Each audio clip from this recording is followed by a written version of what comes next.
पाचव्या टप्प्याच्या प्रचार तोफा आता थंडावल्या असून मतदानाची प्रक्रिया आता सुरुवात झालेली आहे। मतदान शांततेनं व्हावं यासाठी पोलीस प्रशासन देखील आता सज्ज झालेलं आहे। या येणाऱ्या मतदानाच्या दिवशी कुठलाही अनुचित प्रकार घडू नये तसंच निर्भय पद्धतीने हे मतदान व्हावं यासाठी पोलीस प्रशासन सज्ज झालं असून नेमका कसा पोलीस बंदोबस्त असेल, किती अधिकारी असतील, किती कर्मचारी, हे बोलण्यासाठी आपल्याबरोबर स्वतः CP कर्णिक साहेब आहेत। सर, कसं पद्धतीचा सगळा बंदोबस्त आहे, किती अधिकारी, किती कर्मचारी आहेत? नाशिक शहरामध्ये साधारण 3000 पोलीस अंमलदार आपण तैनात केलेले आहेत। त्याच्यामध्ये 400 आपले अधिकारी आहेत।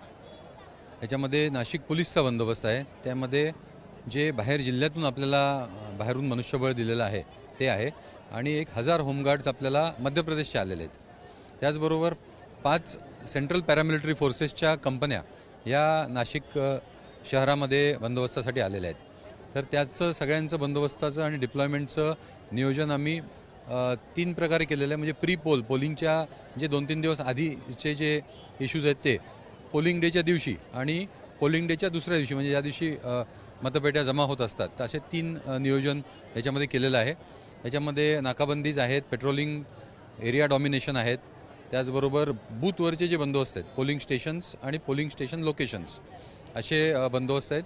100 मीटरचा बंदोबस्त आहे बूथवरचा आणि 200 मीटरचा बंदोबस्त पण याच्यामध्ये आहे। एकूणच जर पाहिलं तर मतदान निर्भय पद्धतीने व्हावं यासाठी मतदारांसाठी काय सूचना आपल्याकडून केल्या जातील?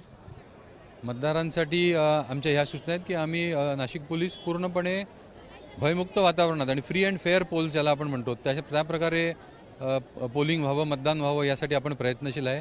तर आमची आपल्याला 2 विनंती आहेत। एकतर आपण मतदान अवश्य करावं आणि नंबर 2, कुठेही मॉडेल कोड ऑफ कंडक्टचं व्हायोलेशन आपल्याला जर जाणवलं तर ते तात्काळ आपण निदर्शनास आणून द्यावं।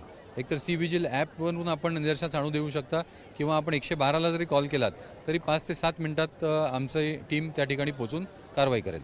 मतदान केंद्रावर मतदार अनेकदा मोबाईल घेऊन जाताना दिसतात, त्या संदर्भात काही सूचना मतदारांना?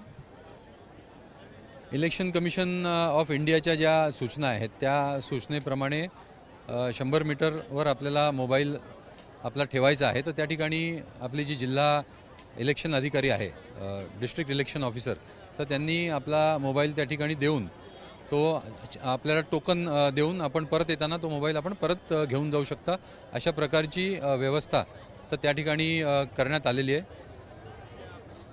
निश्चितच जर पाहिलं तर निर्भय पद्धतीनं हे मतदान व्हावं यासाठी आता पोलीस प्रशासन सज्ज झालेलं आहे।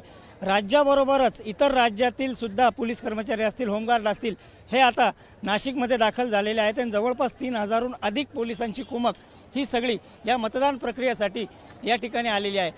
त्यामुळे आम्ही सुद्धा ABP माझाच्या माध्यमातून सर्व मतदारांना आव्हान करतो की सुट्टीच्या दिवशी बाहेर न जाता मतदानाचा आपला हक्क बजावा। कॅमेरामन किरण कटारेसह नितीन ओझा, ABP माझा, नाशिक। ABP माझा, उघडा डोळे बघा नीट।